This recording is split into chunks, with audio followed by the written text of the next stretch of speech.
অবশেষে শিক্ষক শিক্ষিকাদের সেন্সাস অন ডিউটি প্রদান করা হলো, কি জানানো হলো কলকাতা হাইকোর্টের পক্ষ থেকে। চলুন আমরা এই বিষয়টি খুবই সংক্ষেপে জানার চেষ্টা করি আজকের এই ভিডিওর মাধ্যমে।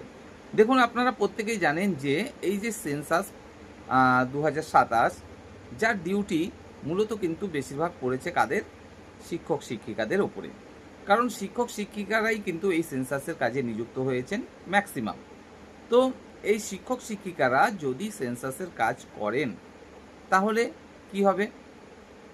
তাদের কি অন ডিউটি প্রদান করা হবে, নাকি নির্দিষ্ট কিছু সময়ের জন্য ছাড়া হবে, নাকি পুরোপুরি ডিউটি করে তাদেরকে তারপরে করতে হবে সেন্সাসের ডিউটি? এই বিষয় নিয়ে বিভিন্ন সময় আমরা নানান রকম কিন্তু নোটিশও দেখেছি।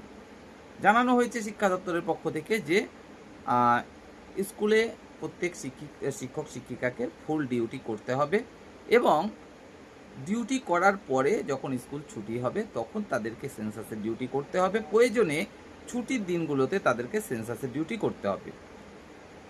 এই বিষয়ে আমাদের যে অফিস রয়েছে, এসআই অফিস, সেখান থেকেও কিন্তু একটি নোটিশ আমি পেয়েছি, যেখানে কিন্তু পরিষ্কারভাবে বলা রয়েছে সেন্সাসের কাজ করার জন্য রীতিমতো পারিশ্রমিক দেওয়া হচ্ছে। আর পারিশ্রমিক যখন দেওয়াই হচ্ছে তখন স্কুল ছুট কেন? স্কুলের ডিউটি কেন ফাঁকি হবে? স্কুলের ফুল ডিউটি করতে হবে, তারপরে করতে হবে সেন্সাসের ডিউটি। কারণ সেন্সাসের ডিউটির জন্য আলাদা তো পারিশ্রমিক দেওয়াই হচ্ছে। হ্যাঁ, যদিও বা এটা ঠিকই বলা হচ্ছে, কিন্তু অন্যদিকে এটাও কিন্তু মানতে হবে, এই যে শিক্ষক শিক্ষিকা তারা কিন্তু ম্যাক্সিমাম জনই এই ডিউটিটা করতে একদমই ইচ্ছুক নয়। কেন? কারণ ফুল ডিউটি করার পরে কখনোই সম্ভব নয় সেন্সাসের কাজ করা। কজনের বাড়ির কাছে আর ডিউটি পড়েছে? ম্যাক্সিমামই তো দূর দূরান্তে। যেমন আমার ক্ষেত্রেই যদি বলি, যদি আমি নর্মাল স্কুল করে বাড়ি আসি সেক্ষেত্রে রাত 7:30 থেকে 8টা বাজে। যদি সেন্সাসের ডিউটি করতে হয় প্রতিদিন 2 ঘন্টা করে, তাহলে কটা বাজবে? ঠিক 9:30 থেকে 10টা। এমনকি তার থেকেও বেশি বাজতে পারে, কারণ রাতে যেহেতু ঠিকমতো গাড়ি ঘোড়া পাওয়া যায় না, না চলে ঠিকমতো বাস, না চলে ঠিকমতো অটো বা টোটো। তো সেক্ষেত্রে কি হবে? পরের দিন সকালে কি আবারও তৈরি হয়ে ঠিকমতো ডিউটি করা সম্ভব হবে গিয়ে? তখন তো ঘুমিয়েরই ঝোল কাটবে না। তারপরের দিন আরও প্রবলেম তৈরি হবে বেশি, কারণ শরীর আস্তে আস্তে কিন্তু দুর্বল হতে থাকবে। তো যতই শিক্ষা দপ্তর বলুক না কেন যে ফুল ডিউটি করতে হবে, তারপরে ছুটির দিনে বা অন্যান্য সময়ে সেন্সাসের ডিউটি করতে হবে। এবার সেন্সাসের ডিউটির ক্ষেত্রেও তো আমরা দেখছি সমস্যা, কারণ নির্দিষ্ট সময় এখানে বাধা ধরা। ওই সময়ের মধ্যে সেন্সাসের ডিউটিটা কমপ্লিট করতে হবে। হ্যাঁ, কিছু জনের অবশ্যই কম ঘর পড়েছে, কারো কারো 150 ঘর পড়েছে, কারো বা 180 পড়েছে, কিন্তু কারো কারো ক্ষেত্রে এরকম আমার কাছে রিপোর্ট আছে যে বাড়ি পড়েছে 250-র উপরে। আর যদি সেন্সাস হাউসের ব্যাপারটায় আসি তাহলে 350-র উপরে হয়ে যাবে সেগুলো। আমাদের স্কুলের ম্যাডামেরই পড়েছে এরকম। তার বাড়ি কোথায়? 130 কিলোমিটার দূরে। একটু আধটু নয়, 130 কিলোমিটার দূরে। সেই গ্রাম সম্পর্কে কিছুই জানেন না, কিছুই বোঝেন না। সেই গ্রামে ডিউটি করতে হবে সেন্সাসের ডিউটি। কিভাবে সম্ভব ভাই? তো যাই হোক, এই যে শিক্ষক শিক্ষিকারা সেন্সাসের ডিউটির ব্যাপার নিয়ে হাইকোর্টের দ্বারস্থ হয়েছেন, এর ফলে কি হয়েছে? হাইকোর্টে যে ফাইনাল জাজমেন্ট দিয়ে দেওয়া হয়েছে তেমনটা নয়, তবে শিক্ষকদের এই যে সেন্সাসের কারণে অন ডিউটি প্রদান, এই বিষয়টা নিয়ে যথেষ্টই কিন্তু আশার আলো দেখা যাচ্ছে বিচারকদের মন্তব্য অনুসারে। তবে একই সাথে এটাও দেখা যাচ্ছে বিচারকরা এটাও মাথায় রাখছেন যে যদি অন ডিউটি প্রদান করে দেওয়া হয় তাহলে বিদ্যালয়গুলোর কি হবে? এমন এমন বিদ্যালয় আছে যেখানে 3 জন বা 2 জন শিক্ষক বা শিক্ষিকা এবং প্রত্যেকেরই সেন্সাসের ডিউটি পড়েছে। যদি তাদেরকে স্কুল থেকে ছেড়ে দেওয়া হয় তাহলে স্কুলের ডিউটিটা কে করবে? বাচ্চাদেরকে কে পড়াবে? কিভাবে চলবে স্কুল? তাই পুরোপুরি ছাড়াটা কিছুতেই সম্ভবপর হচ্ছে না। আবার না ছাড়লেও সেন্সাসের ডিউটিটা সম্ভবপর হচ্ছে না। তাহলে কি করা যায়? উভয় দিক দেখে একটা এমন কিছু চিন্তাভাবনার বিষয়ে কিন্তু আসতে চাইছে কলকাতা হাইকোর্ট, যাতে করে শিক্ষার ব্যাপারটাও ঠিকঠাক থাকে, আবার সেন্সাসের ব্যাপারটাও ঠিকঠাক থাকে।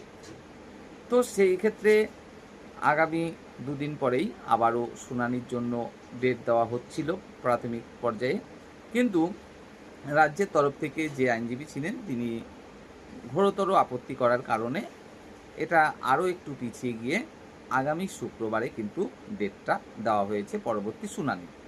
এবং আগামী শুক্রবারে রাজ্যের তরফ থেকে কিন্তু পরিষ্কার জানাতে বলা হয়েছে তারা কি ভাবছে এই বিষয়গুলো নিয়ে, যে শিক্ষকদের যদি সেন্সাসের কাজের জন্য ছাড়া না হয় তাহলে তো সেন্সাসের কাজ কমপ্লিট হবে না, আবার যদি তাদের ছেড়ে দেওয়া হয় পুরোপুরি তাহলে তো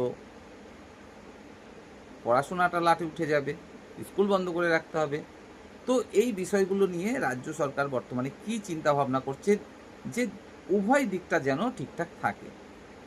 তো আগামী শুক্রবারে রাজ্য সরকারের পক্ষ থেকে এই বিষয়ে জানানো হবে এবং যারা আদালতের দ্বারস্থ হয়েছেন শিক্ষক শিক্ষিকারা তাদের যে দাবি দাবা তাদের মন্তব্য সেগুলোও শোনা হবে। অবশেষে একটা ফাইনাল সিদ্ধান্ত আগামী শুক্রবারই দেওয়া হবে, এটুকু কিন্তু আমরা খুব ভালোভাবেই অনুভব করতে পারছি। তো এবার যদি আসি ব্যক্তিগত কিছু ধারণায় বা চিন্তাভাবনায়, সেক্ষেত্রে আমার অন্তপক্ষে ব্যক্তিগতভাবে এটাই মনে হচ্ছে যে দুরকমভাবে কিন্তু ফলাফল আসতে পারে। নাম্বার ওয়ান, মর্নিং স্কুল, যে সমস্ত বিদ্যালয়গুলোকে মর্নিং করে দাও এবং মর্নিং স্কুলে ডিউটি করার পরে শিক্ষক শিক্ষিকারা তারপরে বাদবাকি সময়টা সেন্সাসের ডিউটি করবে। আর নাম্বার টু যেটা হতে পারে সেটা হলো ঠিক এরকমই, যে কিছু সময়ের জন্য বা কিছু দিনের জন্য যাদের ডিউটি পড়েছে তাদেরকে ছেড়ে দেওয়া। যেমন এরকম হতে পারে যে প্রত্যেক দিন ঠিক টিফিন পর্যন্ত ডিউটি করলো স্কুলে, তারপরে সেন্সাসের ডিউটি করলো, কিংবা একদিন স্কুলে ডিউটি করলো একজন শিক্ষক, অপরজন পরের দিন ডিউটি করলো, এবং এভাবে পাল্টাপাল্টি করে স্কুলের ডিউটি করলো এবং একই রকমভাবে পাল্টাপাল্টি করে সেন্সাসের ডিউটি করলো। আপনারা কমেন্টে জানাবেন যে কী রকম করলে সবথেকে ভালো হয়, মর্নিং স্কুল করে দিয়ে তারপরে পুরোপুরি ছুটি দিয়ে দিয়ে সেই সময়টা সেন্সাসের ডিউটি করা, নাকি দুপুরবেলায় হাফ টাইম পর্যন্ত স্কুল করে তারপরে যাদের সেন্সাসের ডিউটি আছে তাদেরকে ছেড়ে দেওয়া। তবে এই বিষয়টা কিন্তু আমাদেরকে মাথায় রাখতে হবে। আমরা কিছুদিন আগেও 1 মাস প্রায় সময় মর্নিং স্কুল করেছি, তাতে করে দেখা গেছে বহু শিক্ষক শিক্ষিকা যারা দূরে থেকে বিদ্যালয়ে যান তাদের কিন্তু বিরাট সমস্যার সম্মুখীন হতে হয়েছে। যাতায়াতের সমস্যার সম্মুখীন তো অবশ্যই হতে হয়েছে, তারপরে ওই সকালে উঠে রেডি হওয়া, একটু খাওয়া দাওয়া করা বা বাথরুমের ব্যাপার স্যাপার ইত্যাদি রয়েছে, সেক্ষেত্রে বিরাট সমস্যার সম্মুখীন কিন্তু হতে হয়েছে। তাই আবারও যদি 1 মাস জুড়ে আবারও মর্নিং হয় সেক্ষেত্রে আবারও সেই সমস্যার সম্মুখীন কিন্তু হতে হবে। তারপরে আবার ওই স্কুল ছুটির পরে রোদে রোদে ঘুরে সেন্সাসের ডিউটিটাও করতে হবে। সেক্ষেত্রেই বা শরীর কতদূর নিতে পারবে সেটাও কিন্তু একটা বড় ব্যাপার। আবার যদি হাফ স্কুল করার পরে ছেড়ে দেওয়া হয় তাহলে ওই রোদের মধ্যে ঘুরে ঘুরে পড়া স্কুলের পরে সেটাও কিন্তু একটা সমস্যাজনক। যাই হোক, আপনারা জানান কমেন্টে যে কি ব্যবস্থা করলে সব থেকে ভালো হয়, কারণ পুরোপুরি যে ছুটি দিয়ে দেওয়া সেটা কিন্তু কিছুতেই সম্ভব নয়। যদি সেটা করা হয় তাহলে কিন্তু প্রচুর স্কুলের আছে শিক্ষক শিক্ষিকা যাদের সবারই কিন্তু ডিউটি পড়েছে এবং সেই স্কুলগুলো পুরোপুরি বন্ধ করে রাখতে হবে।